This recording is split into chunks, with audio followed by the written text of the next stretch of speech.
بەڵێبینەرانی بەڕێز لە هەر کوێگەنم کاتەوە هەموو کاتێکتان باش فەرمونێەوە و گەشتی بەرفراوانی هەواڵەکانی سەرلێوارەی ئەمڕۆ.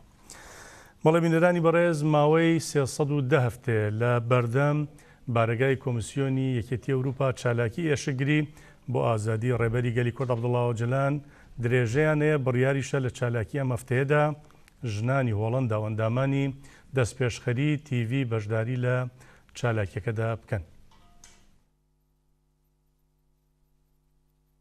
وەک ناڕەزایەتێک دژ بە گۆشەگیرکردن و زیندانیکردنی ڕێبەر ئۆجەلان لەلایەن دەسەڵاتدارانی تورکیاوە چەندین چالاکی جۆراوجۆر لەسەر ئاستی دەرەوە ناوی وڵات بەڕێوە چووە و بە چەندین شێوازی جیاواز ئازادی خوازان ناڕەزایەتیان دژ بە گۆشەگیری ئۆجەلان نیشانداوە.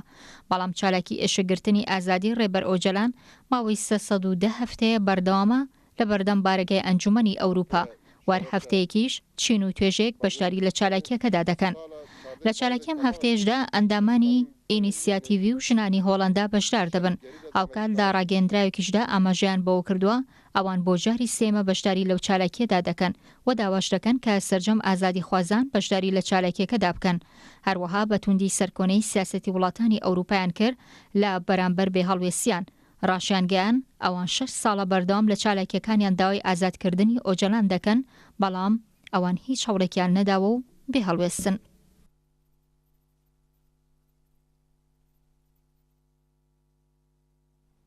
بەڵێ ڕێگریکردن لە بڵاوبوونەوەی پەیامەکانی ڕێبەری گەلی کورد عەبدوڵڵا ئۆجەلان بۆ ئاشتی و پێکەوە ژیانی گەلان کاریگەری ڕاستەوخۆی لەسەر ڕەوشی سیاسی هەروە ئەمنی ناوچەکە بەجێهێشتووە.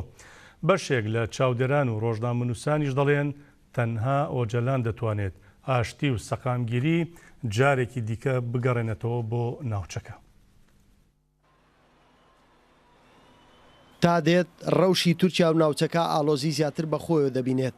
هاوکات پەلهاوێژی و هەوڵە داگیرکاریەکانی ئەردۆغان لە دژی خاچی کوردستان و گەلەکەی زیاتر دەبێت. بەتایبەتیش لە دوای کۆتایی پێهێنانی تاگلایەنەی پرۆسەی ئاشتی لە تورکیا کە لەلایەن عەبدوڵڵا ئۆجەلانەوە لە ئیمرالی ئامادەکرا بوو. ئەو پرۆژەیە بە ناوی ئاشتیەوە لەلایەن ئۆجەلانەوە پێشکەش کرا بوو. تا ڕادێک ڕەوشی سیاسی لە تورکیا بەرەو قۆناغێکی سەقامگیری دەچوو. بەڵام لە ساڵی 2015ەوە تاگلایەنە لەلایەن تورکیاوە کۆتایی بە پرۆژەکە هێنرا و ڕێگەش بە پارێزەر و سیاسەکان نەدرا سەردانی ئۆجەلان بکەن لە زینداندا. ئەمەش ڕنگدانەوەی ڕاستەوخۆی لە سەر پرۆسی سیاسی و ئەمنی تورکیا و ناوچەکە بەجێهێشت و ئەردۆغان چارەنووسی وڵاتی بەرەو ئالۆزیەکی نادیار برد. بەشێک لە ڕۆژنامەوانان و سیاسیەکان ڕایان وایە ڕێگریکردن لە بڵاوکردنەوەی پەیامەکانی ئۆجەلان و گۆشەگیرکردنی لەلایەن دەسەڵاتدارانی تورکیاوە کاریگەری تەواوی لەسەر ئالۆزیەکانی ناوچەکە هەیە. هاوکات پێشیان وایە تەنیا ئۆجەلان دەتوانێت چارەسەری کێشەکان بکات. شوان محەممەد ڕۆژنامەوانی دیاری باشووری کوردستان لەبارەی گۆشەگیرکردنی ئۆجەلانەوە دەڵێت من پێم وابێ ئۆردۆغان دیموکراتەتی لە تورکیا لەکەدار کرد، مافی مرۆڤی لە تورکیا لەکەدار کرد. هیچ شتێ نەماوەتوانێت لە تورکیا ناوی ئازادی بێ، ناوی دیموکراسی بێت، چونکە بەپێی هەموو بەڵگەنامەی و دەوڵەتی و ئینسانی و سەمایی و ئەرزیەکانە ئەوەی لە تورکیا کرد بەرامبەر عەبدوڵڵا ئۆجەلان دژی هەموو قیمەتی ئینسانی. هۆکاری ماوەیەک سەقامگیری تورکیا بۆ پەیام و پرۆژە ئاشتیانەکەی ئۆجەلان دەگەڕێنێتەوە، چونکە ئۆجەلان کاری تەنیا بۆ نەتەوەیەک و چینێک نەکردووە، بەڵکو بیری ڕێبەراپۆ ئازادی و ئاشتی بۆ هەموو گەلان بووە. پێشی وایە بۆ سەرکەوتنی ئەو بیرە و گەڕاندنەوەی ئاشتی بۆ ناوچەکە دەبێت کاری جددی و هەوڵی بەردەوام بدرێت بۆ ئازادکردنی ئۆجەلان.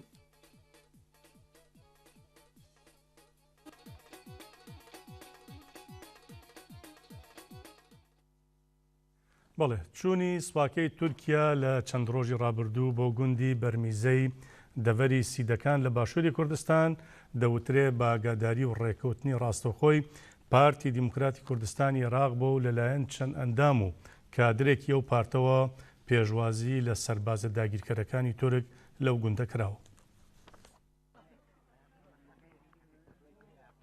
هاتنی سوپاکەی تورکیا لە چەند ڕۆژی ڕابردوودا بۆ گوندی بەرمێزەی دەڤەری بەرادۆسی باشووری کوردستان و دەرکەوتنیان بەو شێوەیە نیگەرانی زۆری هاوڵاتیانی کوردی لەکەوتەوە ڕایانگەیان کە ئەمە جێگەی قبوڵ نییە، بەتایبەتیش ڕەخنە لە هاوڵاتیانی دەیەکە گیرا کە لە جۆری پێشوازیەکە و نان خواردنی ئێوارە لەگەڵ سوپای داگیرکەردا بەڵام دەرکەوت کە و پێشوازیە لەلایەن پارتی دیموکراتی کوردستان و ئامادەکاری پێشوەختەی بۆ کراوە و هاتنی سوپاکەش بە ئاگاداری و چاوساخی پارتی بووە. چەند وێنێکیش کە بڵاوکراونەتەوە تێیدا دەردەکەوێ ئەو هێزە لەگەڵ چەند بەرپرسێکی پارتی سەردانی گوندەکەیان کردووە و لەلایەن چەند لایەنگرێکی خۆشیانەوە پێشتر ئامادەکاریان کردو بۆ پێشوازیکردنیان لە کاتی گەیشتنی سوپاکە بۆ گوندەکە. وەک لە وێنەکەدا دەبیندرێ هەریەک لە غەفور ئەحمەد قایمقامی مەرگە سوور، ئەرشەد شێخ حسێن محەممەد ڕەشید لۆلانی کادری پارتی لە دەڤەرەکە، چەندین کادر و ئەندامی ئەو پارتە و دەستگای پاراستنی ئەو حەزبە چاوساغیان بۆواتنی ئەو هێزەی سوپای تورکیا کردو بۆ گوندەکە و دواتریش پێشوازیان لێکردوون. ئێوارەخوانێکیشیان بۆ سوپاکە و خەڵکی گوندەکە ئامادە کردووە. بە گوێرە و زانیاریانەی لە بەشێک لە خەڵکی گوندەکە دەستکەوتون پێشتر لەلایەن پارتی و ئاگادار کراونەتەوە کە دێن بۆ گوندەکە و دەبێ ئامادەی هاتنەکەش بن. هەروەها ڕاشیان گەیاندووە ئەوان لەژێر هەڕەشە و ترسی پارتی لە کاتیاتنی هێزەکەی تورکیا و بەرپرسانی پارتی ئامادە بوون. هاوکات داواش لە خەڵکی گوندەکە کراوە کە هاوکاری سوپاکە بکەن، بەڵام خەڵکی گوندەکە ڕەتیان کردوتەوە.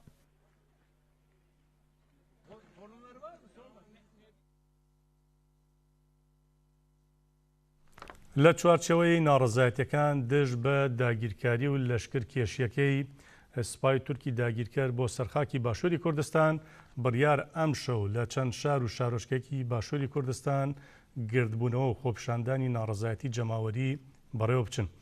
خۆپشاندانەکان لەلایەن گەنجانی وڵاتپارێز و ژنانی گەنجی تێکۆشەرەوە ئۆرگانیزە کراون و ڕێک دەخرێن بڕیارەتیاندا ژمارەیەک لە هاوڵاتیان و هەروە چین و توێژەکانی کۆمەڵگە بەشدار بن.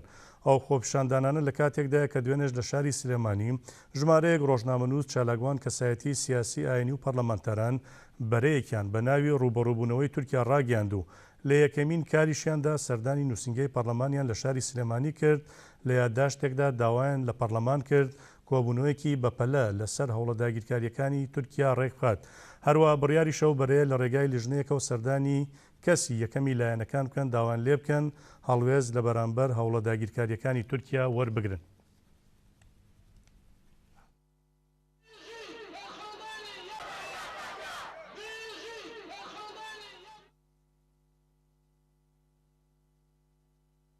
بەڵێ بینەرانی بەڕێز بۆ قسەکردن لەسەر ئەم ژارە کە ئاماژەمان پێدا خۆپشاندان لە باشووری کوردستان ئەمڕۆ ئەم شەو بەڕێوە دەچن ڕۆژنامەوان بڕیار محەممەد ئێستا لە هەولێرەوە بە ڕێگای سکایپ لەگەڵماندا بەشدارە و زانیاری زیاتر هەم لەو بارەوە لە بەڕێزیان وەردەگرین هەروە لێشیان دەپرسین ئایا هەڵوێستی خەڵک بەگشتی لە هەولێر بەرامبەر ئەو داگیرکاریە ڕژێمی تورکیا چییە؟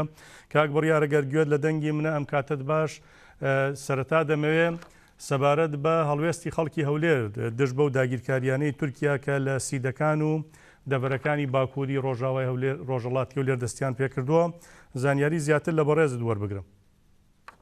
ئەو کاتەی ئێوە و بینەرەکانیشتان باش دیارە دوایەوەی ڕۆژی پێنجشەمەی ڕابردوو کۆمەڵێک چەکداری تورکیا هاتنە نێو گوندی بەرمیزە ئێوارەخوانێکیشیان بۆ ساز کرا لە نێو یەکێک لە مزگەوتەکانی ئەو دەڤەرە نیگەرانی و ناڕەزایەتی هەم خەڵکی هەولێر هەم چالاکوانانی کۆمەلگای مەدەنی هەم بەشێک لە مامۆستایانی زانکۆ هەمیش بەشێک لە لایەنە سیاسەکانی لێکەوتەوە دیارە ناڕزایەتەکان پەرەی سندووە هەر لە چوارچێوەی ئەو ناڕزایەتی کە چەند ڕۆژێکە لە هەولێر بەدی دەکرێت بڕیار وایە کاتژمێر نۆی ئەم شەو لە بەردەم پارکی شانەدەر کۆمەڵێک لە چالاکوانانی کۆمەلگای مەدەنی و ڕێکخراوەکان و کۆمەڵێک لە کەسایەتی سیاسیان گرتبوونەوەیەک ئەنجام بدەن دژ بە و لەشکرکێشەی وڵاتی تورکیا کە ڕۆژانە لە دەکاتە سەرخاچی باشووری کوردستان لەو چوارچێوەیەدا چاوەڕوان دەکرێت گرتبوونەوەکە وەگوتم ئەم شەو ئەنجام بدرێت لە بەردەم پارکی شانەدەر کاتژمێر نۆی ئەم شەو. باشە کاک بڕیار تا ئێستا هەڵوێستێک لە حکوومەت یا لایەنە سیاسیەکانی باشووری کوردستان بە تایبەتی ئەوانیان کە لە دەسەڵاتدان پارتی دیموکراتی کوردستان هەروە یەکێتی نیشتمانی کوردستان لەو بارەوە نیشان درراوە سەبارەت بە داگیرکاری تورکیا بە تایبەتی تریش هاتنی و هێزە بۆ گوندی بەرمیزە تاوەکو ئێستا بە فەرمی هیچ لایەنێک دژایەتی خۆی یاخۆت لە هەمبەر ئەو لەشکرکێشەی وڵاتی تورکیا نهاتۆتە دەنگ چ پارتی دیموکراتی کوردستان چ یەکێتی نیشتمانی کوردستان ئەوان یەک بیانویان هەیە لەسەر ئەوەی کە نەهاتوونەتە دەنگ ئەوان دەڵێن سەروەری خاچی عراق پێویستە حکوومەتی عراق بیپارێزێت واتە لە ئاستۆی ئەوان دانیە وەکو خۆیان باسی لێوە دەکەن دەڵێن ئێمە لە ئاستۆی ئێمەدانە دەبێت سەرۆک کۆماری عراق و حکوومەتی عراق لە هەمبەر بێڕێزیەکان بەرامبەر بە خاچی عراق و سنوور بەزاندنی خاچی عراق بێتە دەنگ بەڵام لە ماوەی 2 ڕۆژی ڕابردوو کۆمەڵێک پەرلەمانتاری فراکسیۆنە جیاوازەکان یاداشتێکیان ئاراستەی سەرۆکایەتی پەرلەمانی کوردستان کردووە کە دانیشتنیەکی بەپەلە ئەنجام بدەن بۆ ئەوەی هەرچی زووە پەرلەمانی کوردستان بێتە سەرخەت لە هەمبەر ئەو لەشکرکێشیانەی وڵاتی تورکیا کە کردویتە سەر باشووری کوردستان و چاوەڕوان دەکرێت لە ئایندێکی نزیک وەڵامی ئەو یاداشتەی پەرلەمانتاران بدرێتەوە تاوەکو ئەو ساتێ باشە کاک بڕیار ڕەبەتەمە جاری یەکەم نییە و داخوازی ئاراستەی لە پەرلەمانەوە ئاراستەی سەرۆکایەتی حکوومەت و کاتی سەرۆکایەتی هەرێم دەکرێت پێ وایە تا ئێستا هەڵبەتە وەڵام نەدراوەتەوە هۆکاریەوەی کە وەڵامی و داخوازیە پەرلەمانتاران نادرێتەوە چییە؟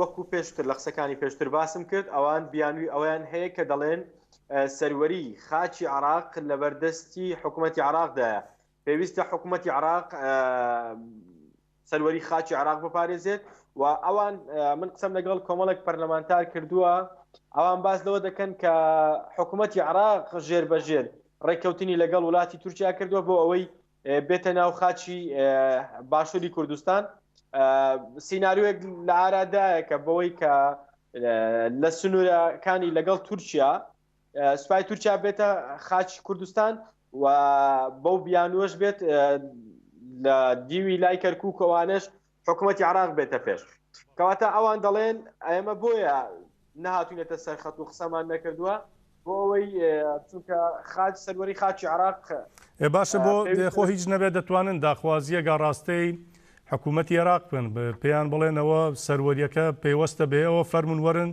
سەروەری وڵاتەکەی خۆتان بپارێزن نایە داخوازیەکی واکراوە وەکوتم تاوەکو ئێستا هیچ داخوازیی ئەوتۆ نەکراوە بەڵام وەکوتم پەرلەمانتارەکان دەیانەوێت لە ڕێگای پەرلەمانی کوردستان یاداشتێک پەرلەمانی کوردستان یاداشتێک بداتە پەرلەمانی عراق لەوێش داوا لە حکوومەت و سەرۆک کۆمار بکرێت تاوەکو سەروەری خاچی عراق بپارێزرێت ئەوان دەیانەوێت لە ڕێگای پەرلەمانی کوردستانەوە یاداشتەکە بگاتە دەستی ئەنجومەنی نوێنەرانی عراق لەوێشەوە داوا لە حکوومەت و سەرۆک کۆماری عراق بکرێت بینە سەرخەت بۆ ئەوەی چیتر ڕێگا بەو لەشکرکێشیەی وڵاتی تورکیا نەدرێت کە ڕۆژانە بە بیان و جیاواز هێرش دەکاتە سەر باشووری کوردستان.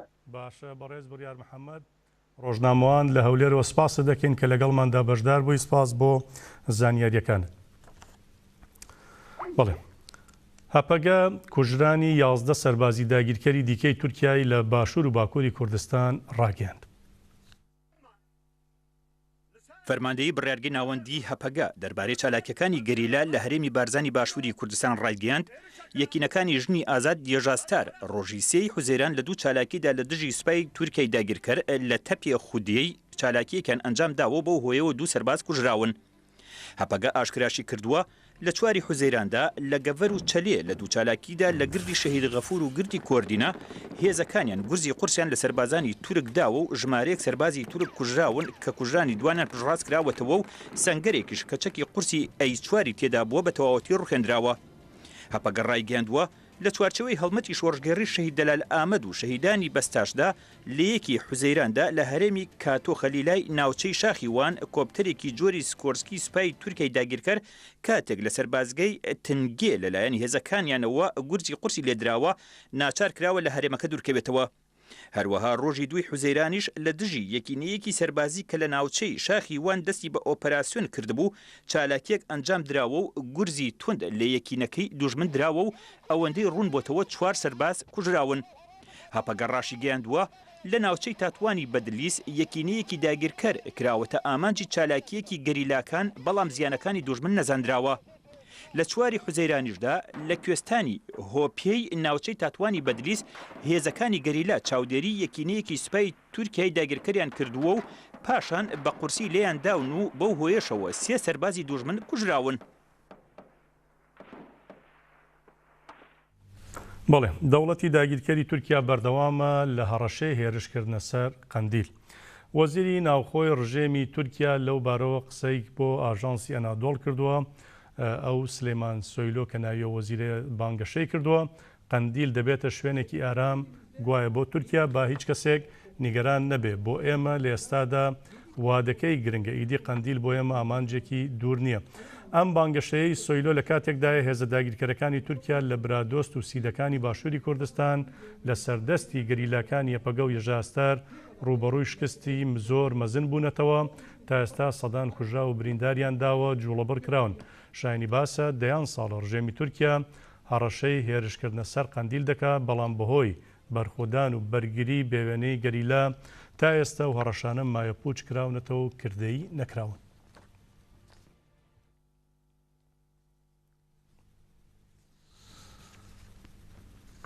چالاگوانان و ڕۆژنامە نووسانی باشووری کوردستان داوا دەکەن گوشار بخرێتە سەر پەرلەمانی حکوومەتی هەرێمی کوردستان بۆی هەڵوێستی جددی لە دژی داگیرکاریەکانی تورکیا لە باشووری کوردستان بنوێنێ. ڕاخنەژ هاوکا دەڵبەتە لە بێهەڵوێستی لایەنە سیاسەکانی باشووری کوردستان دەگرن کە هیچ هەڵوێستێکیان بەرامبەرە و داگیرکاریی تورکیانی و بێدەنگیان هەڵبژاردووە. لا درێژەی ناڕزایەتیەکانی هاوڵاتیان دژ بە هەوڵە داگیرکاریەکانی دەوڵەتی تورکیا، ڕۆژنامەنووس و چالاکوانانی مەدەنی داوا دەکەن کە هاوڵاتیان لە ڕێگەی ئەنجامدانی چالاکی مەدەنیانە گوشار بخەنە سەر پەرلەمان و حکوومەتی هەرێم بۆ ئەوەی هەڵوێست لە بەرامبەر لەشکرچێشی و هەوڵە داگیرکاریەکانی دەوڵەتی تورکیا بنوێنن. ئەو بێ هەڵوێستێ و بێدەنجیەی هەردوو حکوومەتی هەرێم و عێراق بۆ بەرژەوەندیەکانی حزبی و شەخسی دەگەڕێنەوە لەگەڵ دەسەڵاتدارانی ئاکەپا.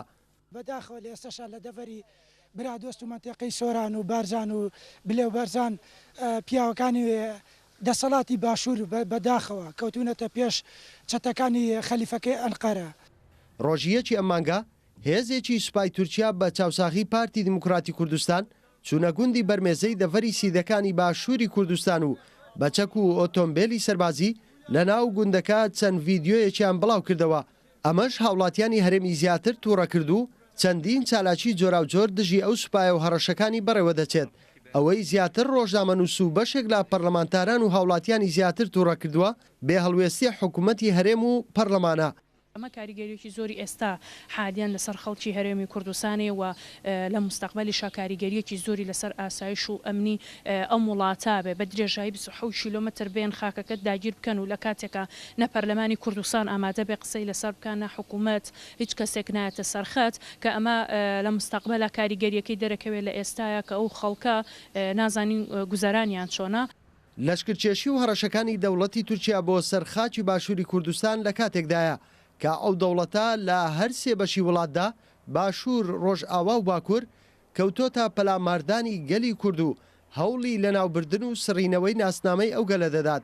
هاوکات بەشێک لە لایەنە کوردیەکانیش وەک هاوکاری تورکیا دەردەکەون. بەڵێ لە بێدەنگی حکوومەت و پەرلەمانی هەرێمی کوردستان و لایەنە سیاسەکانی باشووری کوردستان هەڵبەتە تورکیا و ئێران بە هەموو ڕێگایەک دژایەتی گەل و وڵاتی باشووری کوردستان دەکەن لە ئەگەری بەردەوامبوون لە گرتنەوەی سەرچاوەکانی ئاوی باشووری کوردستان لەلایەن تورکیا و ئێرانیشەوە هەرێمی کوردستان بە تایبەتی و عێراق بەگشتی ڕوبەڕووی گەورەترین قەیرانی ئاو دەبنەوە. بەو پێی لە سەدا هەفتای سەرچاوە ئاویەکانی هەرێمی کوردستان لە ڕۆژهەڵات و باکووری کوردستانەوە دابین دەکرێت کە ئەویش لەلایەن هەردوو حکوومەتی ئێران و تورکیاوە تەحەکومیان پێوە دەکرێت.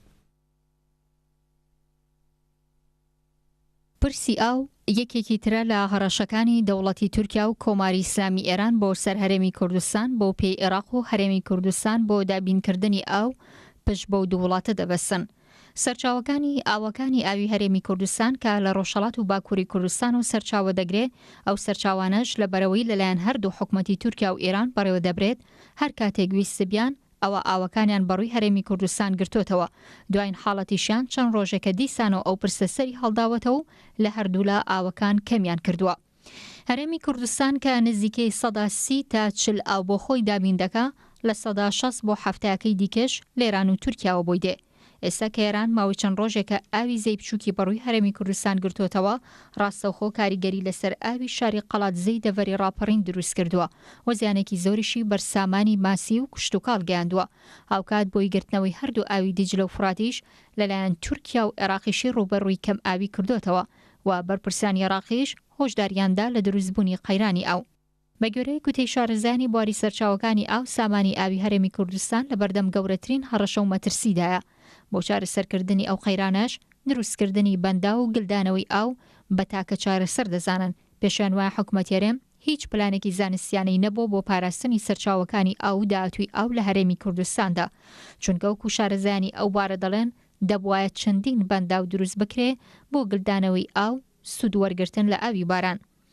بە گوێرەی ئامارێکی وەزارەتی کشتتوکاڵ و سەرچاوەکانی ئاو، هەرێمی کوردستان ساڵانە نزیکەی 20 ملیار مەتر سێجە ئاوی هەیە کە سەرچاوەکانی بریتین لە ئاوی ژێرزەوی و کارێز و ڕووبارەکان.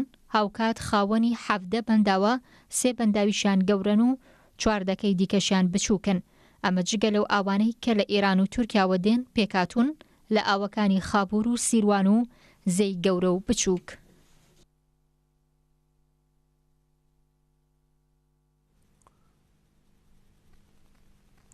دەربازی ڕۆژاوای کوردستان و باکووری سووریا دەبین لەوێ پاش بەجێهێنانی ئەرکەکانیان یەپەگە ڕاوێژکارەکانی خۆی لە شاری منبج کشاندەوە.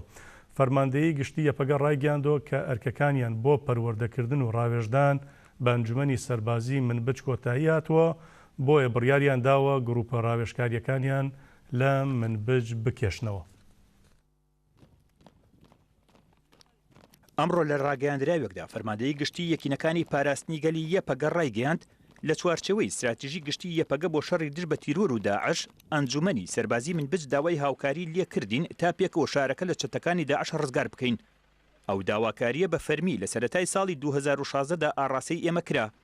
ئێمەش وەک یەپەگە لەسەر بنەمای ئەو داخوازیە لەگەڵ هێزەکانی هاوپەیمانین دەوڵەتی ڕێککەوتین و لە ڕۆژی 1 حوزەیرانی ساڵی 2016دا دەستمان بە ئۆپەراسیۆنی ڕزگارکردنی منبج کرد کە ماوەی 2 مانگی خایاند و دەرئەنجام سەرکەوتنی بەدوادا هات. تیرۆریستانی داعش لە شارەکەەوە دەرنران و بەشێکی زۆری گوندەکانی دەوروبەری منبجیش پاکرانەوە. بەگشتی بەرخۆدان تا ڕۆژی 15 ئابی 2016 بەردەوام بوو. لەو ڕێکەوتەدا بەڕاگەیاندراوێک جاڕی سەرکەوتنی ئۆپەراسیۆنەکە درا. یەپەگە ڕاشی گەیاندووە پاش ئەوەی منبج ڕزگار کرا، ئارامی و ئاسایش بۆ ناوچەکە گەڕێنرایەوە. لە ڕێکەوتی 16 نۆڤەمبەری 2016دا وەک ئیداری سەربازی و مەدەنی شارەکە و دەوروبەریمان ڕادەستی هێزەکانی ئەنجومەنی سەربازی منبج کرد و هێزەکانمان کشاندەوە. بە فەرمیش ئەو کشاندنەوەیەمان ڕاگەیاند و بۆ ئەوەش مەراسیمی سەربازیمان ڕێخست و بە شێوەیەکی زیندوو لە تەلەڤیزۆنەکانەوە بڵاو کرایەوە. یەپەگە ئاشکرای کردووە لەسەر داوای ئەنجومەنی سەربازی منبج چەندین گروپ لە فەرماندەکانی یەپەگە وەک ڕاوێژکار لە شارەکە و دەوروبەریمانەوە. ئەو گروپانە کاریان پەروەردە و ڕاوێژی سەربازی بوو بە هێزەکانی ئەنجومەنی سەربازی منبج. هەڵبەتە ئەوەش لەژێر چاودێری هێزەکانی هاوپەیمانی نێودەوڵەتی ئەنجام درا. فەرماندەی گشتی هێزەکانی پاراستنی گەل یەپەگە ئەوەشی خستۆتە ڕوو لە ئێستاشدا پاش 2 ساڵ ئەنجومەنی سەربازی منبج گەیشتووەتە ئاستێک کە دەتوانێت خۆی بەڕێوە بەرێت و پەروەردە بکات. بۆیە فەرماندەی گشتی یەپەگە ئیتی بە پێویستی نابینێت ڕاوێژکارەکانی لە منبج بمێننەوە و بڕیاری کشانەوەیانی داوە. لە کۆتای ڕاگەیاندراوەکەشدا یەپەگە دەستنیشانی کردووە کە ئێمە وەک هێزەکانی یەپەگە بۆ ڕای گشتی منبج دووپاتی دەکەینەوە بۆ ڕزگارکردن و ئازادکردنی هاوڵاتیان و پاراستنیان لە چەتەکانی داعش بە تێکۆشان و فیداکاریەوە ئەرکی سەرشانمان بەجێ دەهێنین و لەسەریشی بەردەوام دەبین تا ئەو کاتەی بە تەواوەتی کۆتایی بە تیرۆریستان دەهێنین و ئاسایش و ئارامی یەکجارەکی بۆ هەموو ناوچە ڕزگارکراوەکان دابین دەکەین. بەڵێ هەر لە منبج دەمێنینەوە ئەمڕۆ دووەمین ساڵیادی شەیدبوونی فەرماندە ئەبوو لەیلایە. فەرماندە فەیساڵ ئەبوو لەیلا یەکێک بوو لە سنبلەکانی شۆڕشی ڕۆژاوای کوردستان و باکووری سووریا لە ڕێکەوتی 5 حوزەیرانی ساڵی 2016دا لە دوایین ڕۆژەکانی ئۆپراسیۆنی ئازادکردن و پاکردنەوەی شاری منبج لە چەتەکانی داعش بریندار بوو پاش گواستنەوەی بۆ شاری سلێمانی باشووری کوردستان لەوێ شەهید بوو.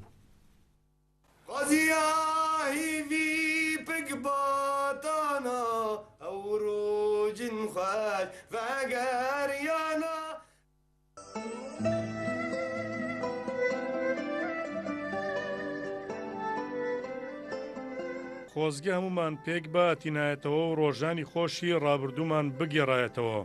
ئەو گوتانە هیوا و مێدی شەهیدی فەرماندە فەیسەڵ ئەبولەیلا بوون. ئەبولەیلا لە گوندی قەلەت حەدید لە شاری کۆبانی واری بەرخودان چاوی بە دنیا لێناوە، بەڵام لە شاری منبج گەورە ببوو. لە دەستپێکی شۆڕشی ڕۆژاوایی کوردستان و سووریادا کارا بەشداری کار و خەبات و تێکۆشان ببوو، هەر زووش ناوبانگی دەرکردبوو، بە تایبەتیش پاژەوەی کە بووە فەرمانداری جەبەتەلەکرا دواتە بەرەی کوردان. دواتری ئەبولەیلا دەبێتە فەرمانداری لیوای شەمس و شیمال. شەهیدی فەرماندە ئەبولەیلا هەموو کات لە بەرەکانی جەنگدا دژی چەتەکانی داعش و گروپە تیرۆریستەکان لە پێشی پێشەوە دەجەنگا و هەرگیزیش خۆی بە فەرماندار نەدەزانی و بەردەوام جەختی دەکردەوە کە شەڕڤانێکی خزمەتگوزاری گەلە.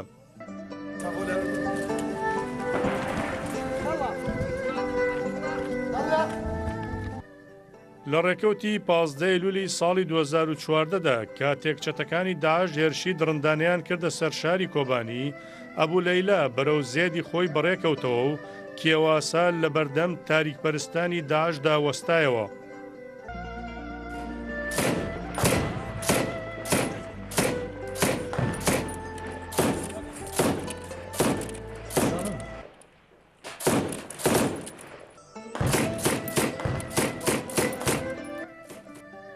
سەرەڕایەوەی ئەبولەیلا 7 جار بریندار بوو، بەڵام هەرگیز سەنگەری بەرخودانی بەجێ نێشت. لە 1 حوزەیرانی ساڵی 2016دا کاتێک هەڵمەتی ڕزگارکردنی شاری منبج ڕاگەیەندا، شەهیدی فەرماندە ئەبولەیلا دیسان بە باوەڕداریەوە لەوێشدا جێگرت. بەر لەوەی شەڕی منبجیش دەست پێ بکە، شەهید ئەبولەیلا بە شەڕڤانان ڕادەگەێنێت کە جگە لە چەک و بەڵگەی چەتەکانی داعش بە هیچ شێوەیەک دەستکاری ماڵ و مڵکی هاوڵاتیان نەکەن و جیاوازی لە نێوان هیچ کەس و پێگاتەیەکدا نەکەن. والله هاي غنايم، هذا بيت داعشي ما داعشي ممنوع منعا باتا، سلاح اوراق اجهزه مازيزه مشان معلومات عن داعش فقط لا غير. حتى سيارات داعش لما شفتوها لا تكبروا. كل واحد يعتبر حاله رايح يحرر امه واخته وابوه وجده.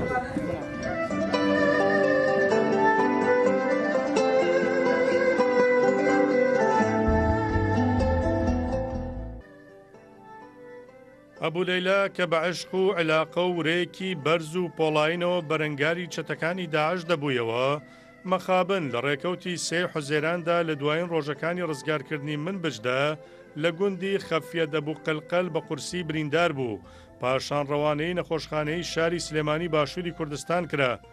بەڵام لەوێ سەرڕای هەموو هەوڵەکان بۆ ڕزگارکردنی ژیانی، مەخابن ئەبولەیلا چووە کاروانی نەمرانی کورد و مرۆڤایەتیەوە گەژمەردە بوو.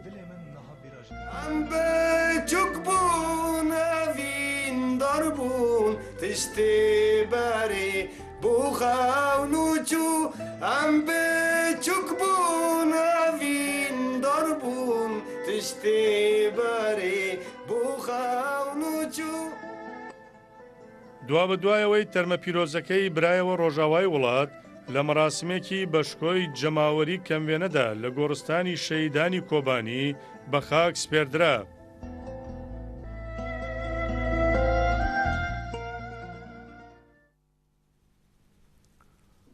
دەربازی باکووری کوردستان و تورکیا دەبین لەوێ دەسەڵاتدارانی تورکیا ڕێگری لە ئەندامان و لیستی پارتی دیموکراتی گەلان هەدەفە دەکەن کە بە ئازادانە بانگەشەی هەڵبژاردن ئەنجام دەدەن، بەڵام ڕێگە بەو ئازادیەی ئەوان نادرێت.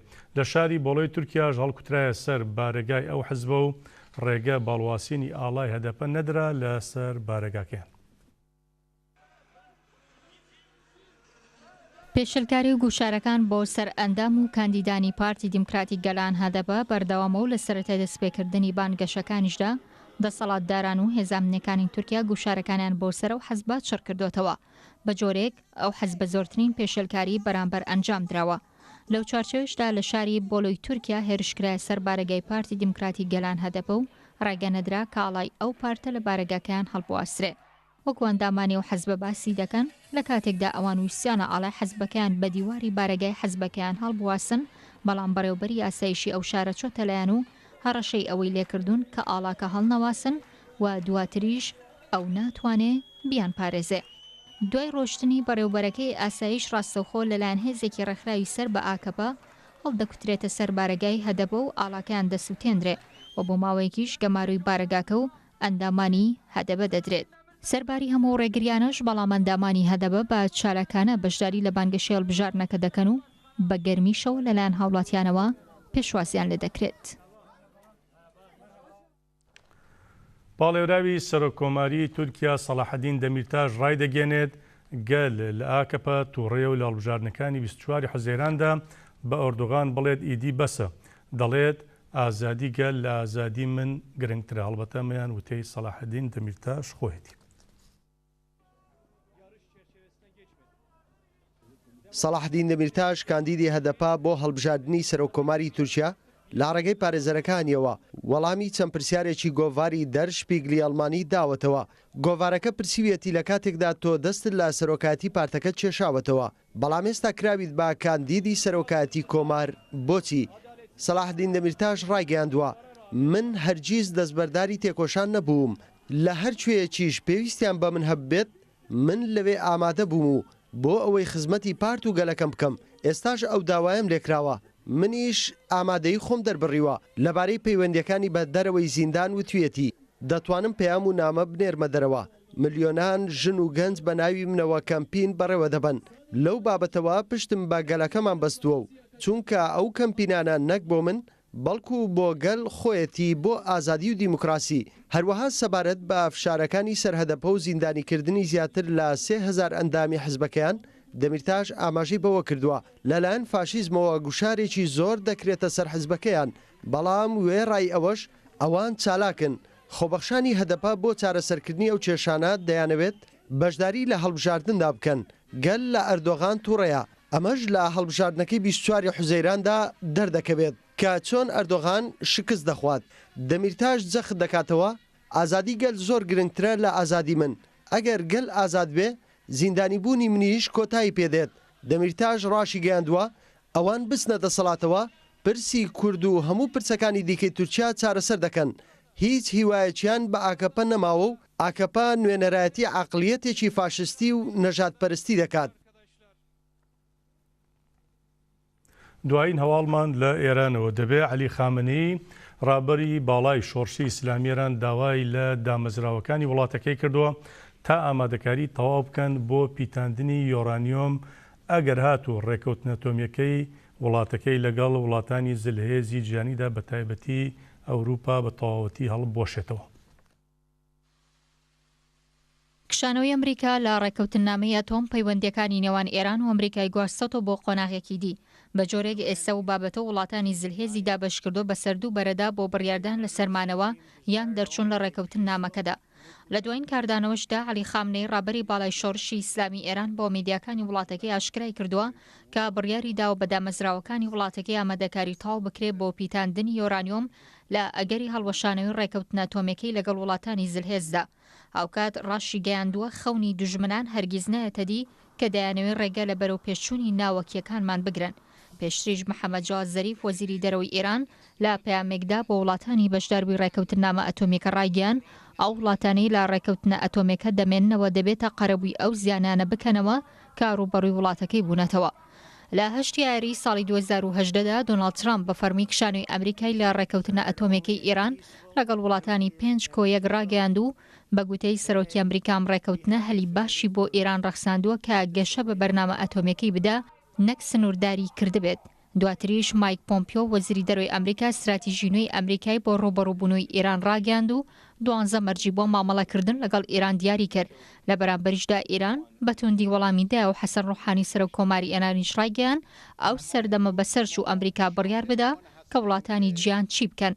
لە ئێستاشدا هەر 5 وڵاتی فەڕەنسا و بەریتانیا و ئەڵمانیا و چین و رووسیا لە ڕێکەوتن نامەکەدا ماون و پێیان وایە کشانەوە لە ڕێکەوتنەکەی ئێران زیاتر بەهێز دەکا بۆ دروستکردنی چەکی ئەتۆمی. تا بەیەگەشتنەوە هەر شاد و بەختەوەر بن.